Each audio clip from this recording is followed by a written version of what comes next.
money is not a supplement for self-worth and self-love. I was widowed 8 years ago. I decided I wanted to be a therapist. Trauma is not really about an event. You made the money. You need to enjoy the money. I've been studying successful entrepreneurs for a long time. There's three things. There's always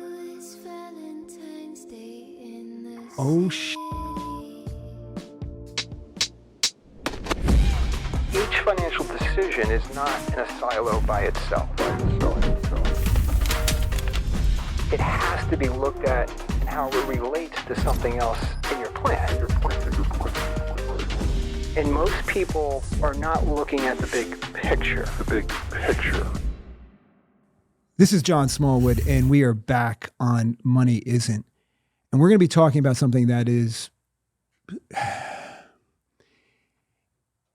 very difficult for a lot of people to deal with, and it's called trauma. And trauma shows up in so many different ways, in so many different environments, for so many different people. And I have an expert today with me, Ilene Smith. Welcome. Thank you. She has a book called Moving Beyond Trauma. She's a speaker. She's a trauma healer. She's an author, as the book is there. Welcome. Thank you.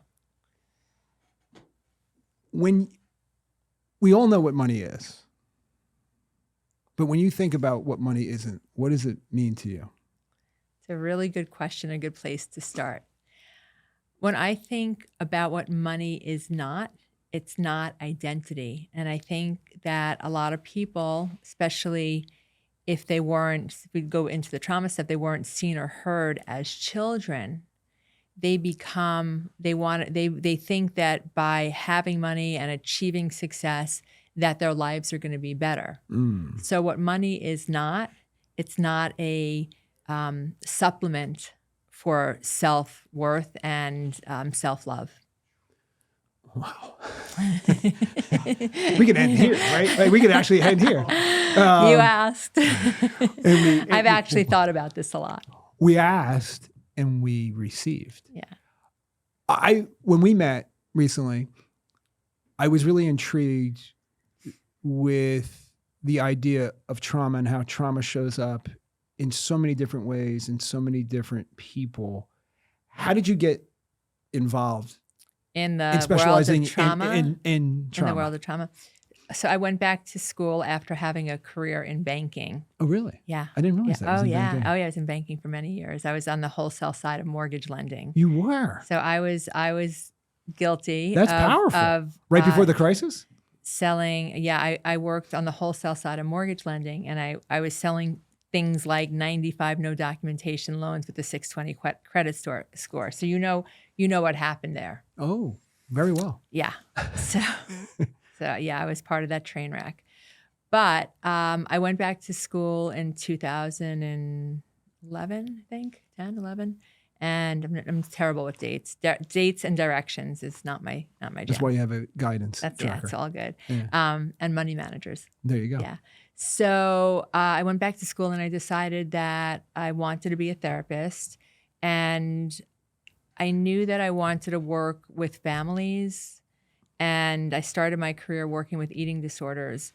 And I've never met an eating disordered patient, including myself, that I'm in recovery now, but I had an eating disorder for many years.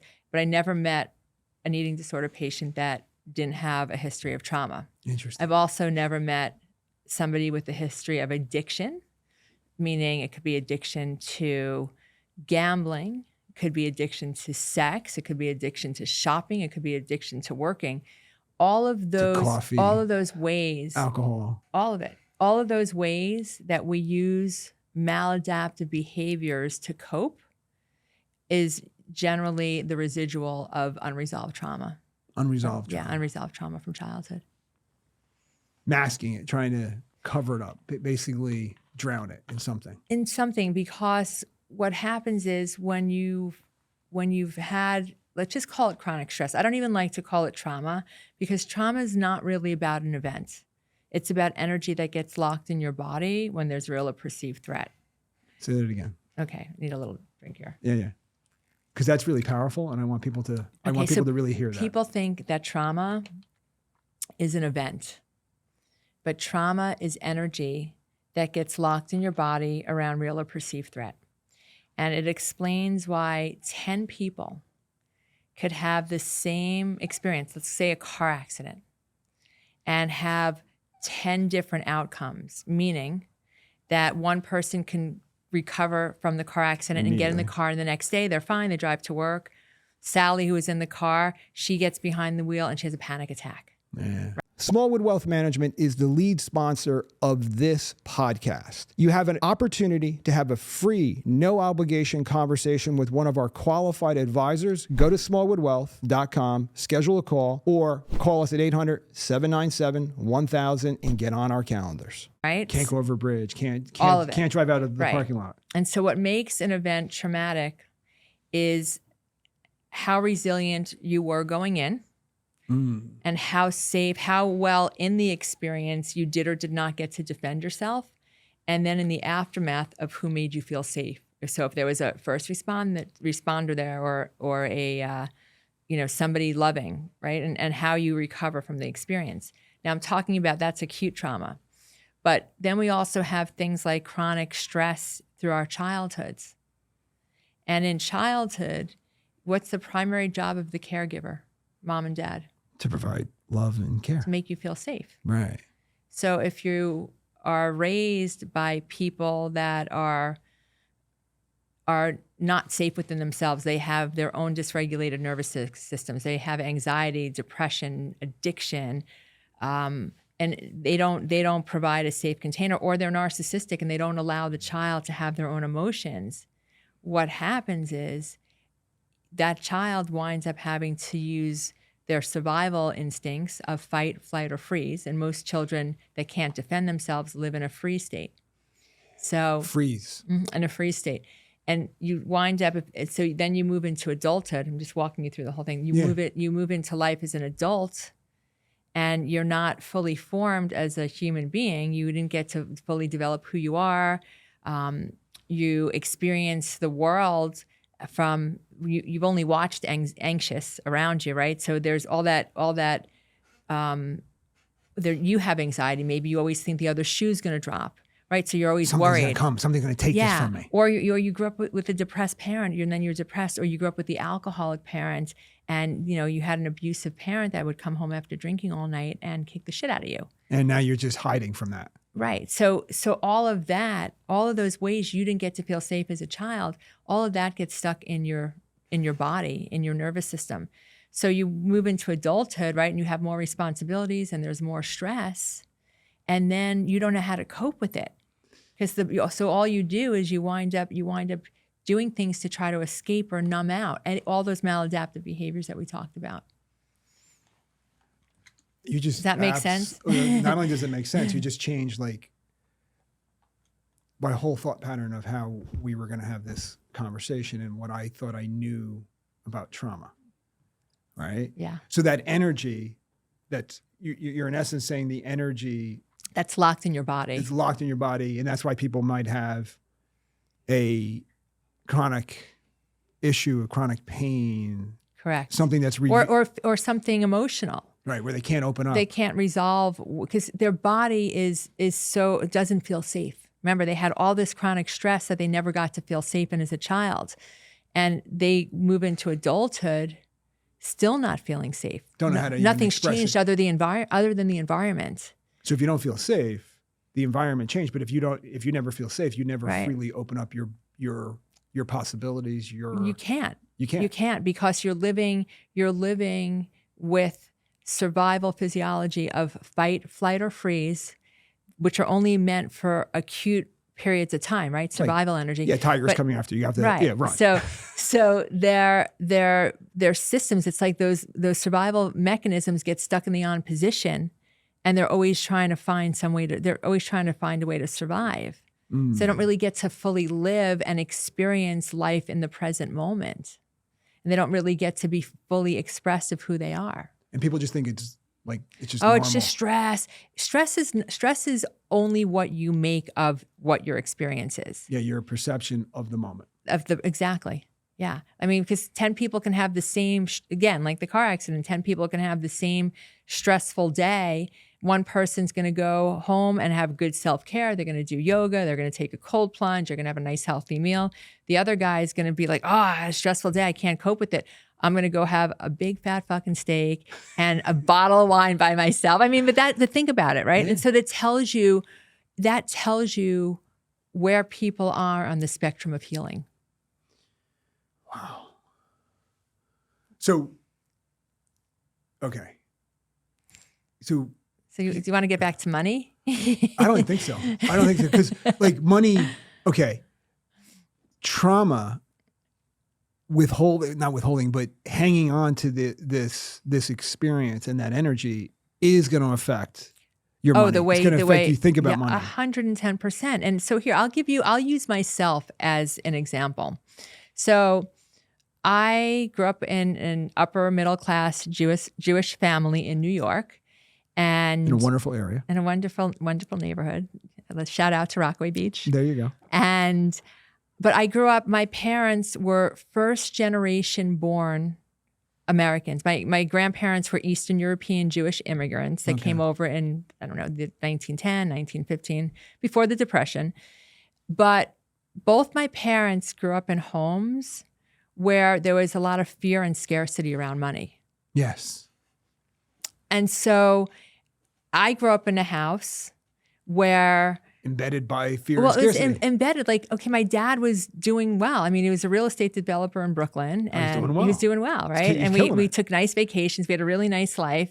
But it was always felt like we were one day away from being homeless and broke. Wow. And so... And then, and my mom would tell a story about when she was a child, like she would get like one pair of shoes and like a bathing suit a year, right? And she had a whole bunch of hang-ups around it, right? So all of that gets projected onto your children, right? If those are your belief patterns around money, you can project them onto your kids. Right, that's scarcity. Money doesn't grow on trees. All of it. Yeah. Don't waste money. You're going to, I can go down the list. Waste not, want not. You're going to piss through all your money. You need to be careful. And my dad was not a risk taker. But yet he was a builder. Mm-hmm. Which is... It's still conservative. I mean, like my dad was a smart guy, and I think if he was more willing to take risks, he would have created even more wealth. Mm. So, because he was doing projects. Yeah, but he was, check this out. He was working... He built the business with my uncle, may he rest in peace, and my grandfather, who's gone now. But he built the business with them, and I think my dad would have taken bigger risks. But my grandfather, who was fear and scarcity, held him back. And then my brothers wound up going into the business, and that's a whole other dynamic and story. But there was some expansion after that because they built a bigger portfolio of real estate.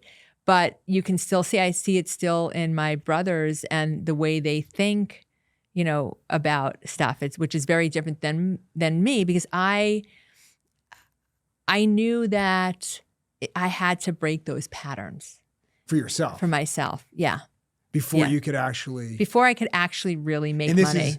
This is not before you're in the mortgage. No, this all happened. Me really breaking the patterns happened much later in my life, and I can share with you where I'm at now. But I was widowed 8 years ago, and I received a significant amount of money, and I was scared. Shit, I know, because I was scared. I don't want to be the woman that went through all her money, because I've seen it happens. Or you're a money manager. Like people do such stupid things, and I've seen in the name of like I'm doing this to help people. There's a million stories, or they don't know better. They're not well informed. They're not well educated. Now, lucky for me, I've been in business. I've always paid attention to what's going on. I've made my own investments along the way, but for the first time in my life, I was responsible for a significant amount of money, right? It scared me. Which your spouse typically.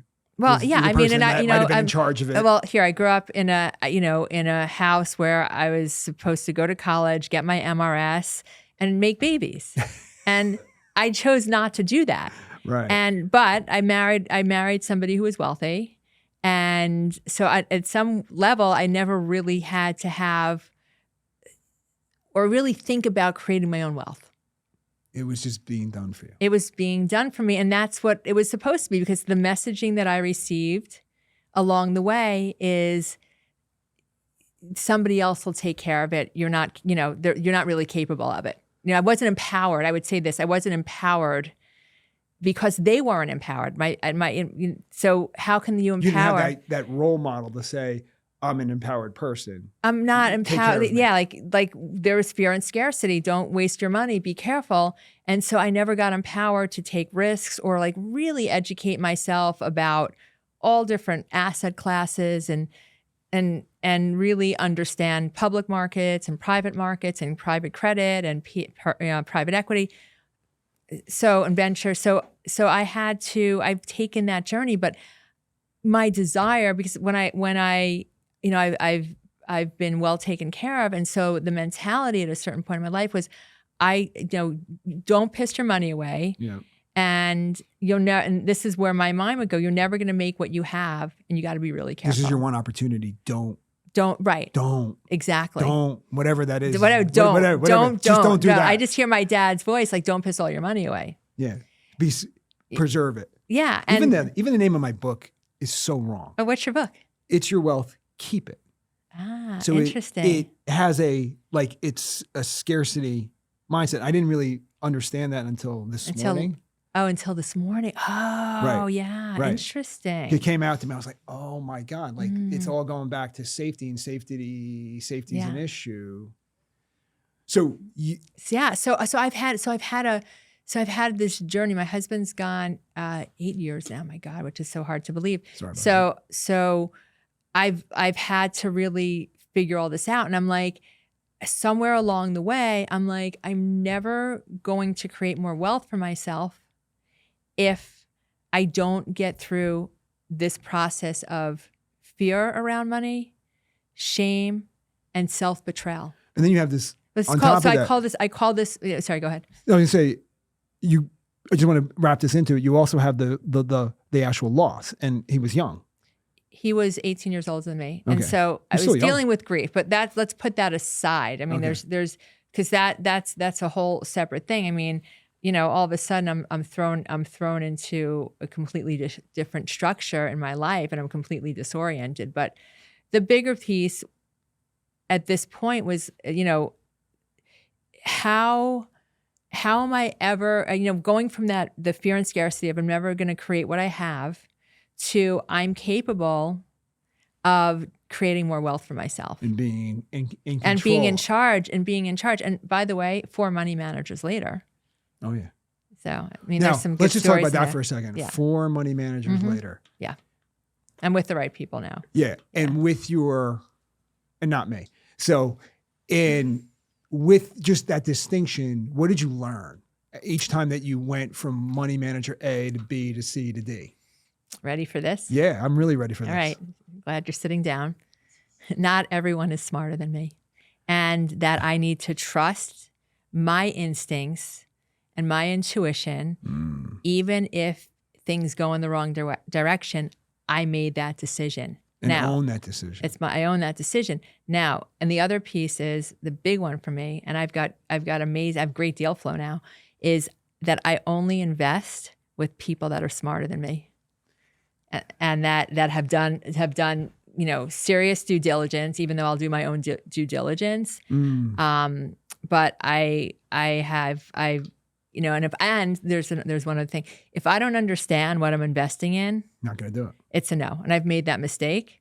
No. Based on and if you're smarter than me. I think, or I perceive you to be smarter than me. But then I realize if something doesn't smell right, it's not right. And if somebody's being pushy, then they need, they're trying to close their round. I have an allocation for venture investing. Oh yeah. And so if somebody's telling me that the round is closing, I'm like, that's cool. Let it close. Yeah. Next time, you get me next time. Next time if you do another raise. Yeah. You don't need that takeaway. Yeah. That's never going to get me to the finish line. So I've learned the hard way, but I mean, and now like I do some real estate stuff. Like I've got builder partners. So I've just, I've found my way through it, but it's, you have to pay attention.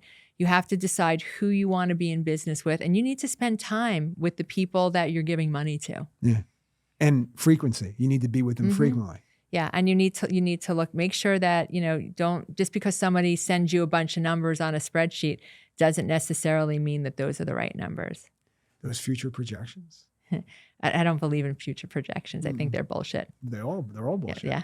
They're all bullshit. Yeah. I mean, even past performance doesn't matter. is absolute bullshit. Yeah. And I just, I only invest with people that I like and do deals with people that I like now. So, and even like recently, when we had the dip in the market when the Japanese trade thing happened, I forget what it was called. Yes. And I just, it's like, okay, you're not supposed to sell when something happens. I'm like, okay, it's for me. I was like, it's time to take some money off the table right around that time. And I knew it was coming. All right, now the market's going back up and I could have stayed fully in the market. And I'm like, I'm good. Okay, I've got, whatever in the market and some of it's out and I wanted the cash. And that was, my money manager and I own it. Yeah, there's nothing wrong with that. Right. And I'm like, that felt better for me. I mean, I see people come in and like, they have cash. And they're like, I have to get this cash working. And I'm like, well, put it into, are you getting 5% on your but money? even if you're not getting 5%, I'm like, it doesn't matter. You have the liquidity, you have a backstop, you have opportunity money.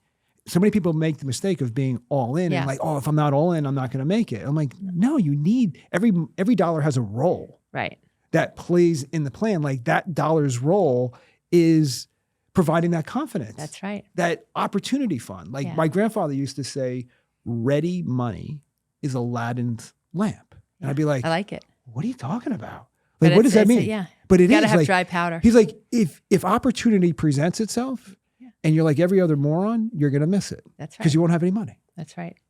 Yeah. And I'm like, holy shit, that's freaking amazing. So back to this thing, like you realize like here you are, you're thrust into this world.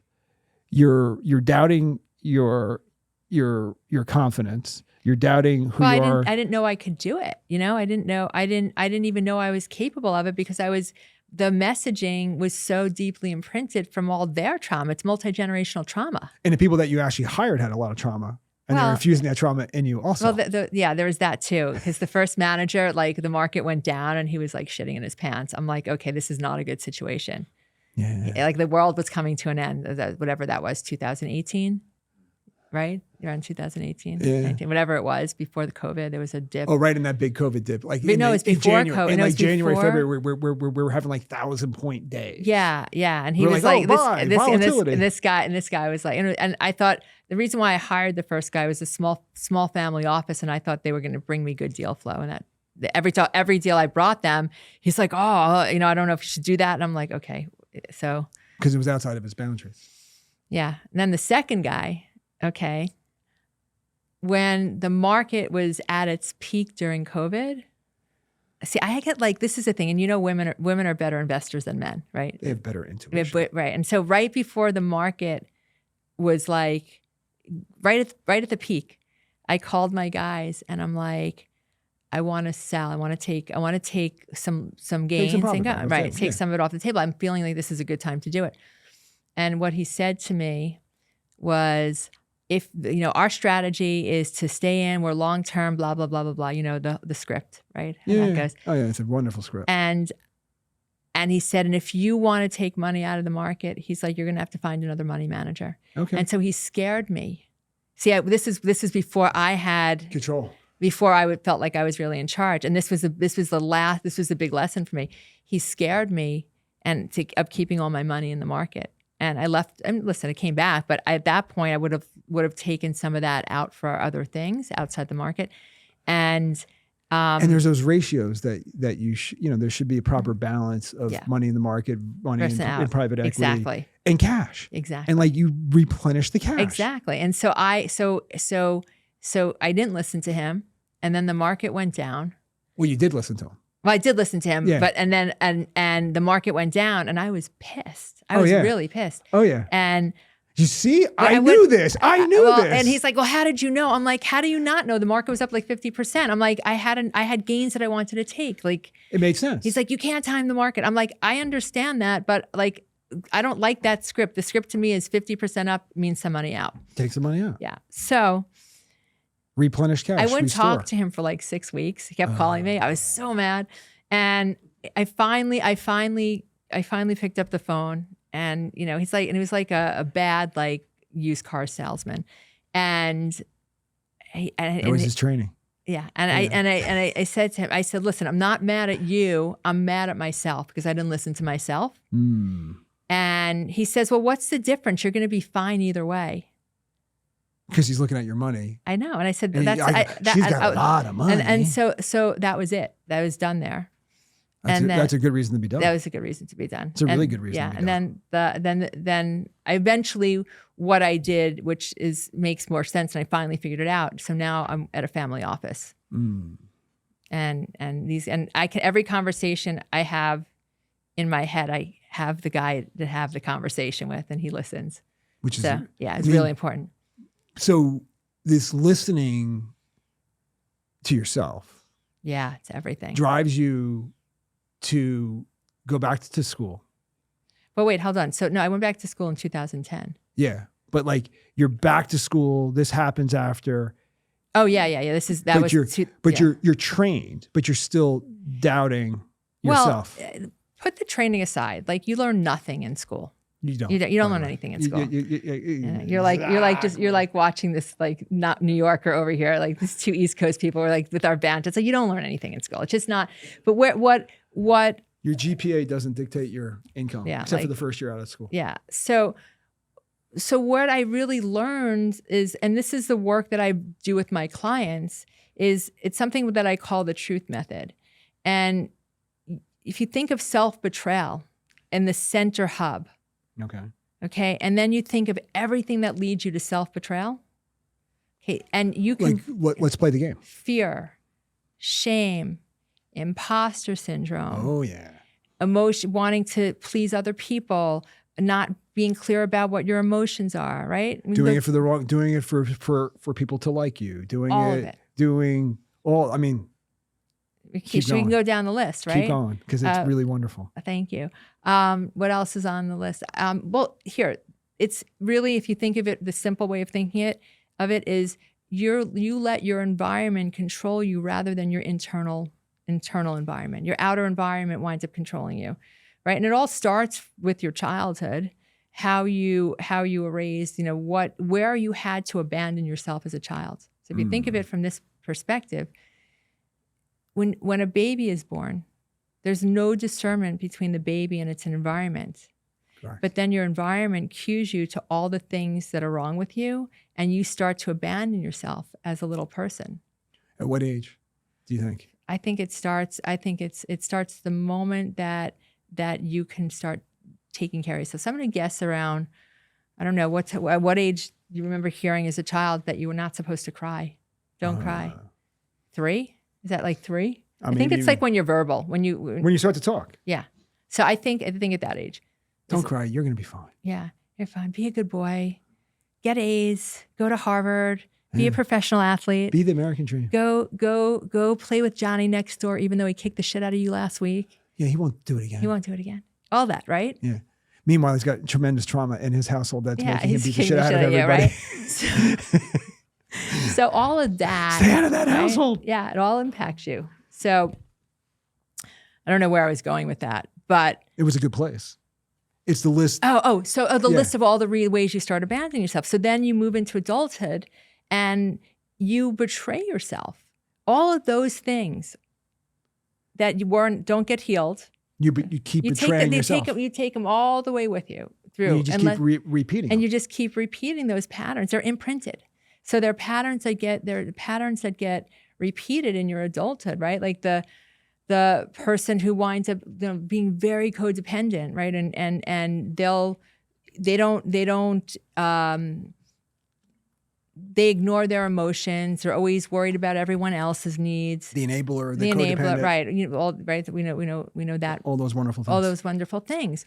And so all of that winds up that the center ring is the self-betrayal. And we do it with money.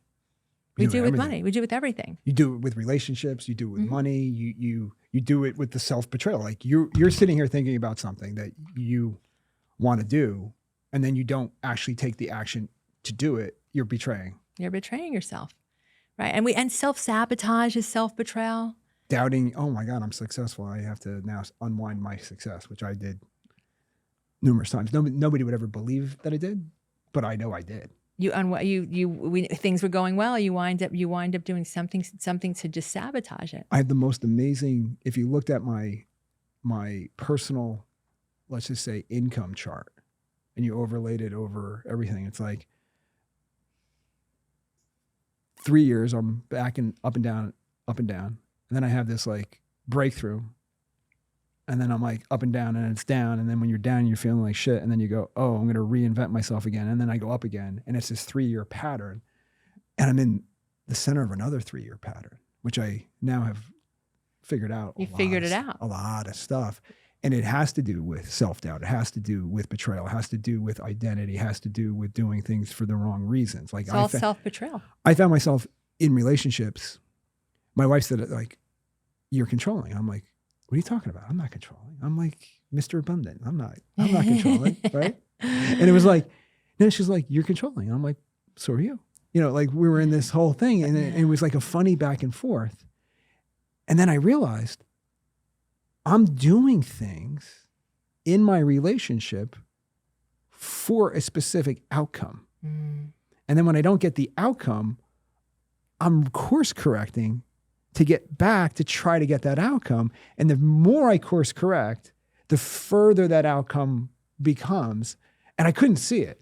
You see it now. Oh, so right? It's like so crazy. 2-3 months ago, I'm like, the light shined on it so brightly and so acutely. And I was doing it not just in that relationship, because it's everywhere. It's not. There's no containment when there's something there. Yeah, and then it's like you change. And that's the thing that I want to kind of get to within your brain. Also, is that there's one thing that is maybe the biggest issue that the person may or may not be willing to release, but when you find it and you can help them release it, you get a completely different human being. Right. But the only way past it is through it. And so I believe that we have to neutralize all the things that keep us in that scarcity and that constriction. And so those will be all the things we're talking about: the fear, the shame, the imposter syndrome, the anxiety, all of that.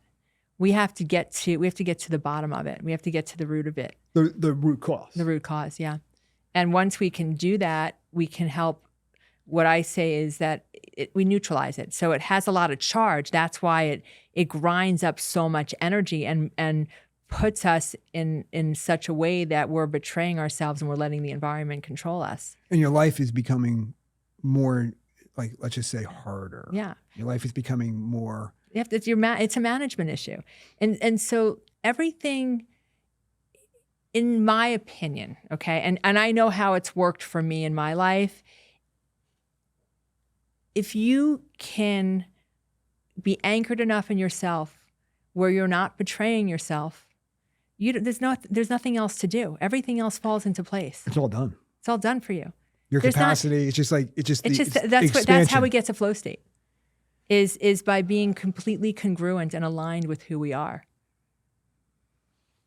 Now, how you get there is not easier said than done, but there's ways to do it, and there's a million different entry points in, right? But there's ways to get there. But where does it start for most people? Like where do you see good question. Like that common denominator? Like somebody has something and they enter, or something else. The entry point for all of it is to be able to be your own observer. So if we can see it, we can work with it. So to me, that's step one. And step two, I'm giving you the basics of a way more complex experience. Step two is learning how to be with an experience and tolerate the discomfort in there. Because the only way that we relieve ourselves of the internal discomfort we feel is by allowing us to fully experience it and embrace it. And like realizing on the other end of it, you're still okay. Yeah, it's not an intellectual process.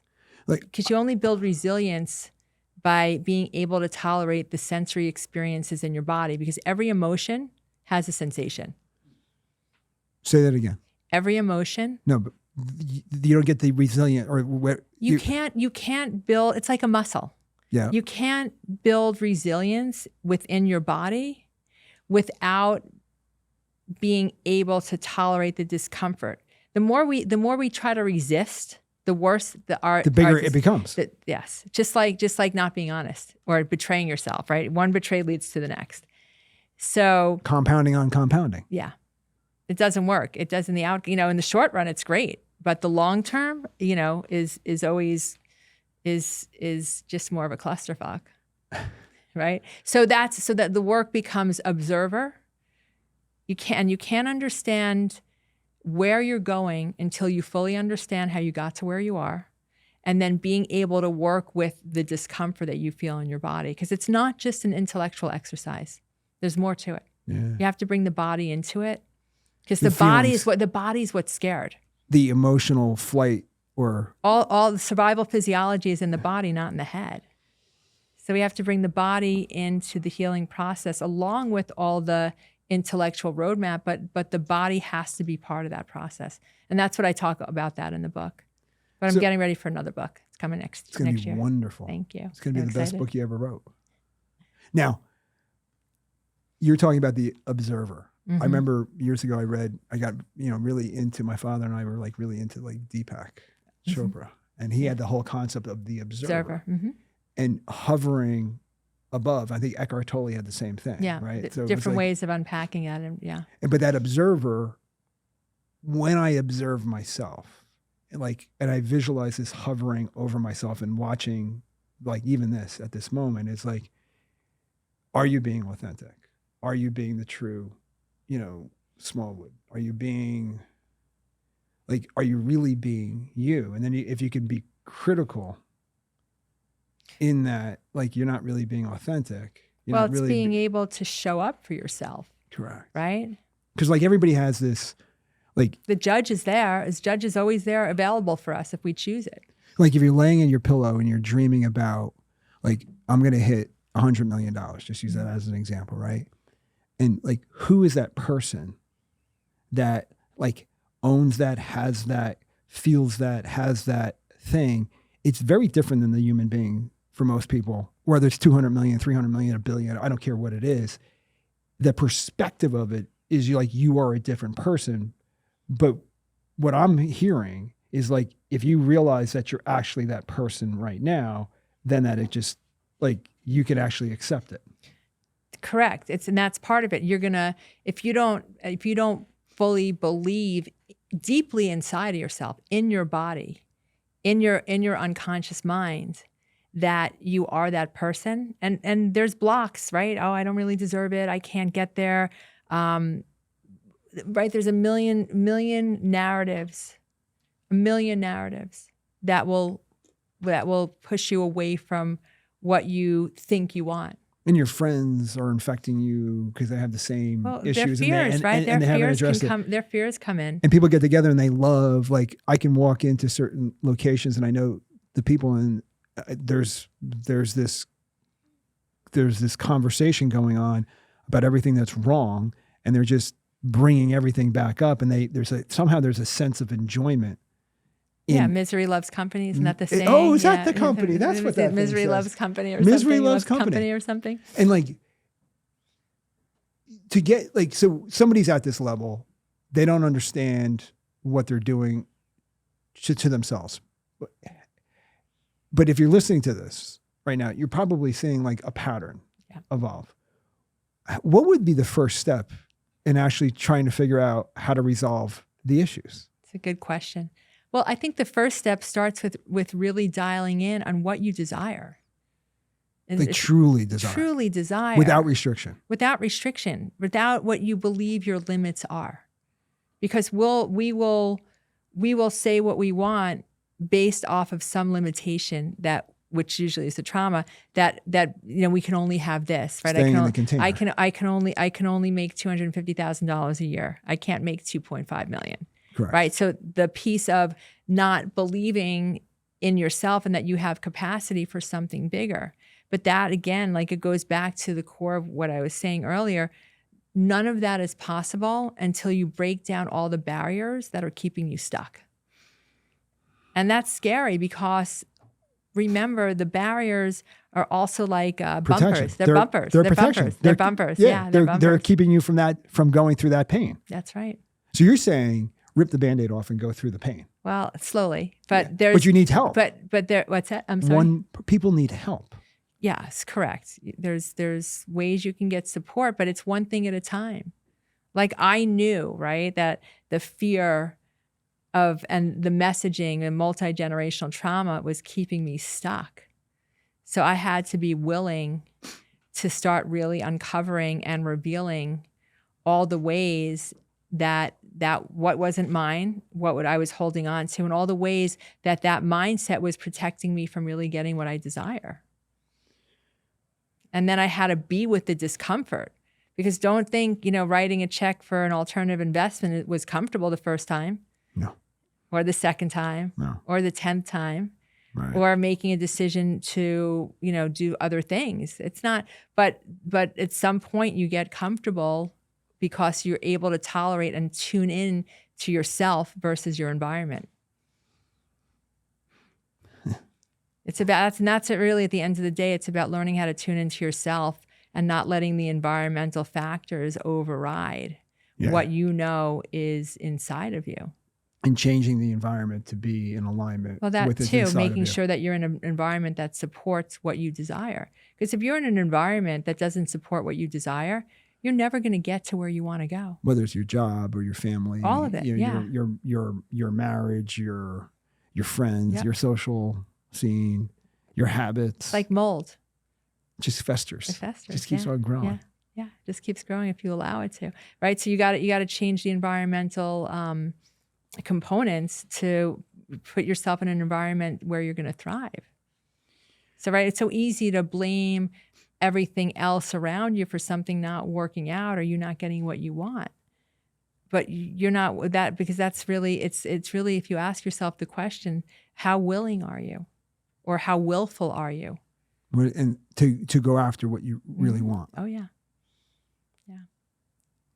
So what in your experience, is there specific programs? Is there, do you have a process, coaching process? I have a process I take people through, and it's called the Truth Method. And it's really about moving and breaking through those barriers that were going to keep you stuck. And how do they find you? My website is ilenesmith.com. And Ilene is I-L-E-N-E, Smith. Or on Instagram, it's the Ilene Smith. Again, I-L-E-N, the Ilene Smith, yeah. Yeah, but I have a really unique practice. Selective? It's very selective, and it's really an immersion. So it's 90 days all in. And you're out. And then we do maintenance, but 90 days immersion going in. That's pretty cool. So when you say immersion, 90-day immersion, like, am I hanging out at your house for 90 days? No. Okay.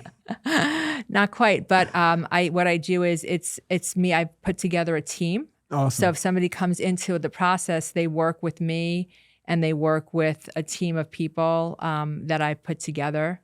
Different supporting characters. Different supporting characters and different, everything from breath worker to trainer to subject matter experts. Subject matter experts. Like so a family office of trauma. Exactly. Yeah. And so it's all in. We go deep, and we do everything from working what I call top down, which is all the intellectual stuff, to bottom up, which is all nervous system regulation, to take them out of the survival physiology. So I'm really moving people from fear and scarcity to love and abundance, and wherever they are, right? My program meets them where they are. And you understand where they are. Yeah. And then you have the tools to free them. Help them find their freedom. I think I think what you're doing in your journey might be one of the most important things, because I see, in my 35 years of being a wealth advisor, the common conversation, a common thing that happens is people say, this was better than marriage counseling, or this, I always feel better when I come here, and I get people to spend money and to enjoy their money. One of my best clients, like, he's very, very wealthy man, but he wasn't giving himself permission to win. He's like, dude, you're my financial advisor. Like, you're supposed to be telling me to save money. And I'm like, no, you made the money. You need to enjoy the money. And by the way, if you don't enjoy it, you have 2 wonderful kids that I love dearly. They're great clients of mine also, but they're going to back the truck up and spend it. Yeah. Like, you need to get the enjoyment of your money. And I think people like that trauma around money and fear of loss of money creates a whole problem in the retirement world. So, and I think retirement is really dangerous for a lot of people. So, all right. So I've been studying successful entrepreneurs for a long time. And here's what I see. There's 3 things on the personal side, and then we can get into the money. But there's always fear of not being relevant, not having purpose, and legacy. Yes. So those driving these people to be successful. So now what happens is you have to understand what drives most entrepreneurs to success is basically getting a need filled that they never could get filled as a child. So if little Johnny was never seen or heard, or was only validated by getting good grades, or successful on the ball field, or whatever it is. So only loved by metrics, then little Johnny goes into the adult world believing that he's only going to be loved by being financially successful. Oh, Jesus Christ. So, but this is what happened, or that or never feeling like that they were enough as a human being, or never being seen. They're going to spend their entire adult life operating and trying to fulfill that need to be relevant. And then they wind up.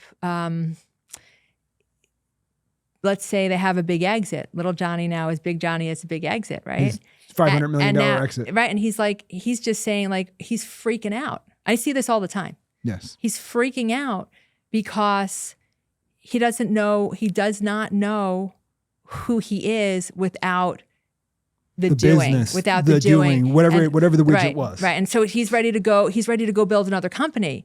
And it's like, okay, Johnny, this is now an inside job. This is about you coming home to yourself and finding self-love so that your idea of relevance is redefined and purpose becomes something totally different. And that you leave a legacy that's based in something so different than just a pile of money. That should be a course. It's about impact. It's about impact. Be a course that we teach. We can do it. Let's do it. I'm all in. Yeah. Yeah. But that's the thing. Like, we can create. This is about teaching these guys that the next and women that that's true. It's all because the women. I see it a little bit differently because there's a lot of perfectionism with women. Mm-hmm. But what I see is that they don't. They need to find the relationship with themselves, because relationally, they've had the world to distract them from going inward. And so they never went inward. They've never gone inward. So everything is about the stimulation out there. And that's why they're so scared, because, oh my God, like, I just had the big exit. I'm not going to be relevant. And they're buying all this crap and they have no enjoyment. And they're just feeling, it's like, it's just, more is just more. Yeah. And it's just empty crap. It's empty stuff. So, because there's no meaning, there's no purpose, they're lost. Exactly. So it's about bringing them back inside and finding self-love, because the relationship that you have with yourself is going to be the relationship that you have with other people. So Johnny, who's had a $500 million a year company and has 1,500 employees, okay, and all of a sudden he has an exit or something happens and he's out, he doesn't know what to do with himself. He's flipping out because he's only operated in connection by being a giver. And he doesn't even understand the idea that he's not in a relationship with himself, and that receivership and having other people come towards you and being able to receive is part of being relational. And I've seen a million stories in the Naked City like that. Yeah. But so it's about coming home and getting connected with the self. And I would think the outcome of that is that when you've come inside and you've spent the time inside where you are, you actually expand even further. Well, Naturally, and easily, and effortlessly. Amazing point. And so what I like to say to my clients, I'm like, if you built all that with all that noise inside of you, all that baggage, can you imagine what's possible without that? With all the freedom.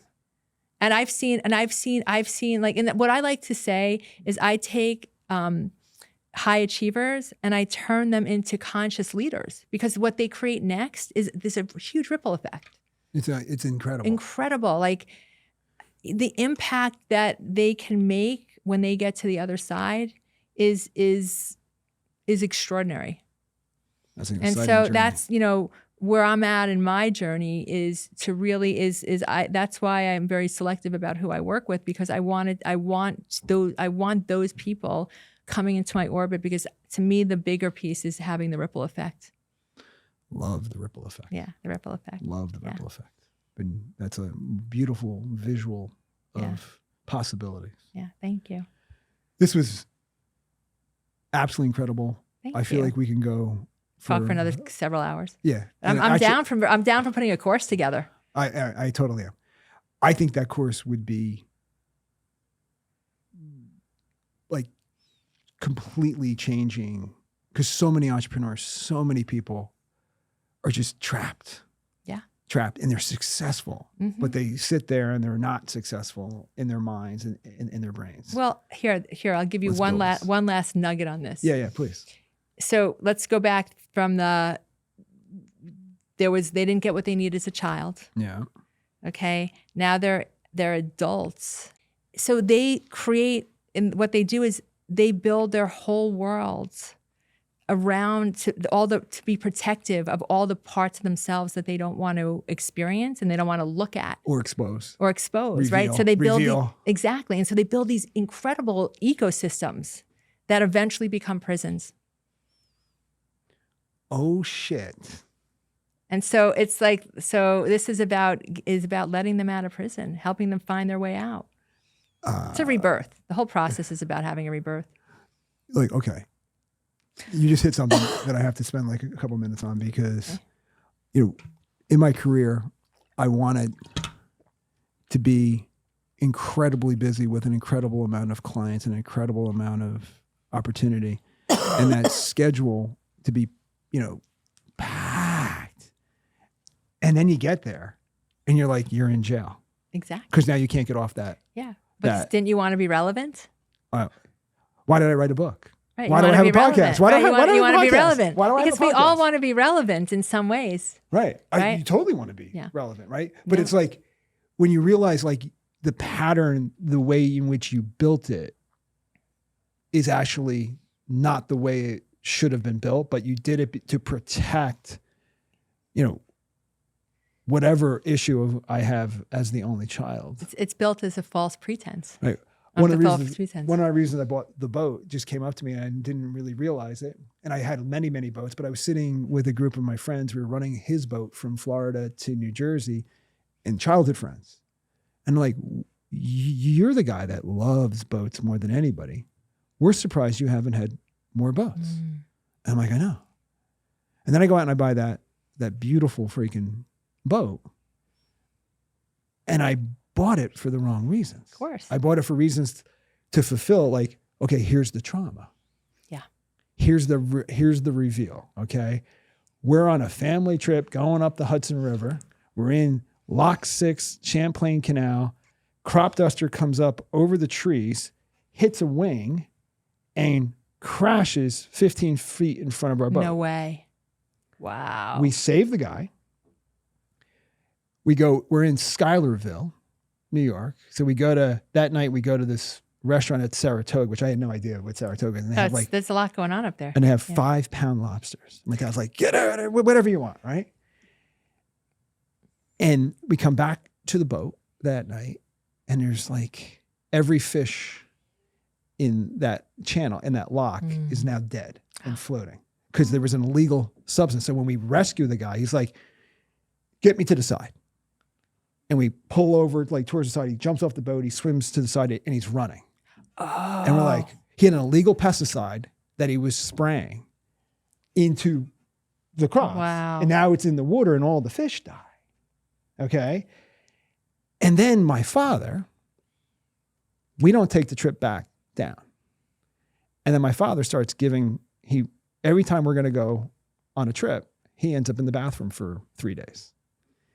He passes up job opportunities after job opportunities after job opportunities. He won't drive over a bridge. He defines himself as agoraphobic. You don't think that is implanted in my freaking brain? Of course it is. So like, I'm gonna do it better. I'm not gonna be subject to that. And I literally, holy freaking shit. I didn't think this was gonna be a trauma experience for myself. We never know when it's gonna happen. Like, and then it's like, well, why don't you want the boat anymore? I'm like, well, there's many, many reasons. But then it's like, you want the boat, but it's got to be for the right reasons. It's got to be for the right reasons. And it's like, it has to be for you. It has to be something internal because that's the thing. If you go and you buy yourself something and you can't have the joy of it, what's the purpose? What's the purpose? What's the purpose? Like people have like 911s and Ferraris and they sit in the garage and they have like 0 miles on it. I drive my 911 every day. So do I. To the gym every morning. I drive mine. I'm like, I What went model? through. What I went. model do you have? I got the 911. I didn't get the S because I don't need it to go fast. I just need to look cool. What you do? Yeah. What color? White with a black top and blacked out wheels. Oh, so it's a convertible. Yeah. But I was hesitant to buy it. I was like, like because of what other people are going to think. Could I afford it? Right after that, Yeah. nonsense, right? Like, it's rounding expensive. error. Yeah. So I was like, and then I got it. I'm like, oh my God, this is the best car ever. How long did it take you to get to that experience? 4 years. 4 years. Until you felt that way. No. To buy it? No, from the time I wanted it. The moment I bought it and I got in it and I drove it, I'm like, oh, this is so fucking cool. I can't believe I waited this long. And then, you pull up at Starbucks and everyone's oogling at your car, right? I'm a cute girl that gets out of the car. You are a very cute girl, by the way. Thank you. And I, get out of the car. And I'm like, oh, this is even more cool, right? So I want to be relevant. You're very relevant. So, but you can't. It's like, it's so funny. But I love driving the car. So it took you all that time to have that permission, right? Yeah. And then I gave myself permission. I'm like, oh, this is really good. So last year, I'm in upgrade. And Wait, hold on. Which model did you get? 911T. The T. So that's fast. It's super light and super fast. What color? It is chalk. Oh, you got the chalk? Yeah. I love the chalk. So literally. Wait, is the T the Targa? No, it's got a sunroof on it. It's touring. I didn't know what it was. I'll tell you. It's a really funny story.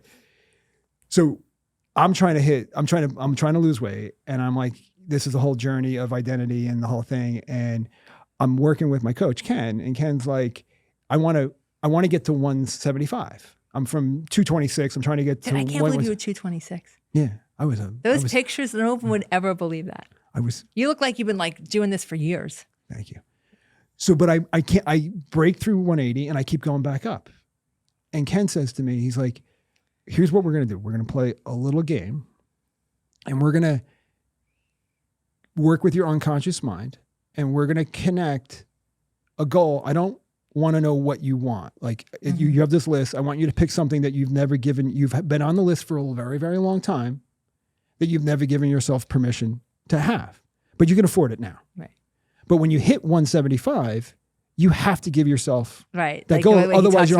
Otherwise, your unconscious mind is never going to fulfill anything else for you ever in your life.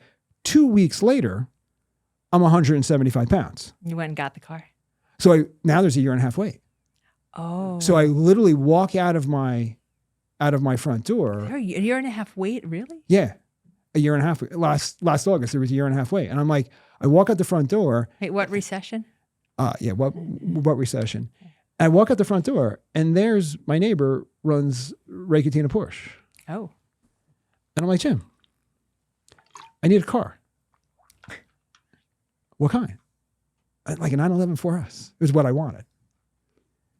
And he goes, it's a year and a half wait. Give me an hour. There's one of my guys is on the track with somebody from Porsche America. Let me see what they can do. The guy literally calls me from the car on the track and says, you can have, there's an October build. The car's scheduled to go to the Porsche Proving Ground in Atlanta. It'll be a track car. It has to be a 911T. You can pick your color, you can pick all the options, blah, blah, blah, but it has to be a 911T. It can't be anything else. Wait, what's the T though? So I'm buying this car and I go, yes, I'll take it. You said yes without knowing what the T was? And I had no idea. And there's an ST and there's a T, and they're two very different vehicles, okay? And I don't know what it is, but I'm like, I'm just going to take it. Yes. Put a deposit on it. And then we spend the next month, getting it into that design. And I'm like, well, so what is the T? So it's a touring version, which is lighter than every other car. All it is lighter and faster. What makes it lighter though? They took everything out of the car. So it's like bare bones. It's like a race car. It's a race car. So the construction, the side panels have a different, thing. Wow. And I'm like, and then I get it. And then I have imposter syndrome. Oh. I'm like hiding the car. I'm hiding the car. I never care what other people think. I've been blessed with not having that syndrome. One of my greatest clients shows up at the office. I've got the car at the office. And he goes, is that yours? And I'm like, it is. He goes, I am so happy for you. That is the greatest thing. Gil, thank you very much, Gil. Oh, that's so sweet. And it was like, all of a sudden, and then I took it on I went and drove. I just went and drove for 4 hours. Just got lost. So cool. And I came home and I'm like, that was worth this is what every I was penny. waiting for. This is what I was waiting for. This is what I was waiting for. And all this reason to be successful and all this reason to enjoy things started to pop out. So that's my... Oh, so that was step one. So how much do I owe you for today's meeting? So this is really interesting. So the piece of you embodied it, right? There's a difference between intellectually saying I deserve it, and then there's something, and versus I feel it. It's so deep inside me, and that's what we're trying to get to. That's the only way things actually stick is when you have the sensory piece in your body and you can feel it and you can anchor it in there. Yeah. So how much do I owe you for today? We'll build a course together. Eileen, this was absolutely incredible. Far better than I you're so sweet. Than I ever even thought it was going to be. And I thought it was going to be great, but this is so much better. Thank you. And I enjoyed it too. I think we need to do round 2, 3, and then the course. Dude, I'll do as much as you want. I love doing podcasts, and I'd love to build a course. So tell me, do you have tell me what you're thinking. Are we still recording? Yeah, let's keep on recording because let's get some feedback from the listeners. Okay. If we built a course that married identity, married belief in yourself, identified where all these traps were, and then helped you program your money so that your money had the roles and that you had the backstops and you had the things and you had the right protection, you had the right structure so that you minimize taxes, but the money doesn't mean anything unless it has the meaning behind it. And it's people will limit themselves. And what I want to do is pull the Band-Aid off and take business owners who are very, very successful in others people's eyes, but they're unsuccessful in their own eyes and they're not reaching their potential. Okay. So what this is actually good so we get feedback from the listeners. What I'm thinking is, because what it comes down to, right? If we go with my theory, right, that this is about self-betrayal at the end of the day, and all the other pieces breaking through. So it's breaking through the barriers of money. I'm going to agree with you. And so, I would kind of see it mapped out as bringing in all of the pieces and all the ways and going through the discovery process of what's really holding you back. Getting the trauma revealed in the class. In the reveal. So it would be, we call this what I say discovery. So, right, we can't know where we're going until we understand how we got here, right? So it's basically helping them see what they haven't been able to see. I would start there. Which dovetails into what we do with our wealth curve process, because there's money that's on the board right now. How did you get there? Right. Is the more important piece. And where do you want to go? Right. And what's blocking you from where you want to go, but what's actually holding you back from your past? So I think it would be a 4-part class. Okay. Okay. And so we do, the way I kind of break the whole thing down is we go from discovery, exploration. So how did all that keep you safe and protected, right? And how did all those defense mechanisms and ways allow you to hide from yourself? Because that's what it does, all those things. Yeah. And then experiential is where we go out in the world, what I call the lab. Yeah. Go out to the lab and create and create new experiences and new evidence for something different. And then the 4th module would be what I call integration and celebration. Boom. So yeah, that's kind of how I structure. But yeah, I'm totally down to do it. All right. So, but we do it all around the money being the center of it. Yeah. I love it. This is awesome. Yeah. Thank you. Thanks for having me. It was really, really a nice conversation for me too. Perfect. Yeah. Thank you.